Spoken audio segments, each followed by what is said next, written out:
บายดีทุกคนพบกันอีกแล้วมื้อนี้เขาก็มีเมนูมาแนะนำทุกคนเนาะก็คือซีนจุ่มและซีนดาดแต่ว่าสิกินแนวใดเนาะให้เข้ากับบรรยากาศก็คือเขาก็ได้เอาอุปกรณ์อย่างและเมืองเครื่องในตู้เย็นเขาอย่างต่างๆแหละอันนี้มันค่อยอะแดปเอาเด้อ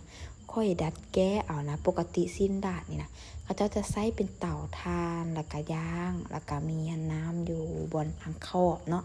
แต่ว่าข่อยก็มีวิธีแก้ไขของข่อยก็ใช้เตากระทะนี่แหละบ่เตากระทะตัวที่บ่ติดหม้อนะเพื่อมาเฮ็ดซีนดาดกินเนาะเตาเฮ็ดแพนเค้กข่อยนี่แหละข่อยหลังจากก่อนอื่นหมดเนาะสิ่งที่ข่อยต้องเฮ็ดทำอีกก็คือล้างผักเนาะเป็นเมืองผักตู้เย็นมีหยังแน่มีผักปังผักหุมแล้วก็ผักกะหล่ำบอกประมาณนี้แหละมี 2-3 ผักนี่แหละแล้วก็ล้างทำความสะอาดดีๆเนาะเพื่อเกี่ยมจุ่มจ้า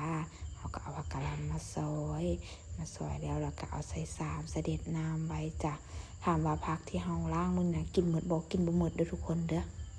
เพราะว่าเฮาเฮ็ดจุ่มเฮ็ดดาดกินแต่2คนเนาะบรรยากาศกิน2คนก็เฮ็ดน้อยเดียวแต่ว่ากินบ่หมดเนาะเพราะเฮากินบ่หลายเด้ถามว่าแซ่บบ่แซ่บเด้อทุกคนเด้อเพราะว่าอากาศมันค่อนข้างจะเย็นบวกกับฝนตกแด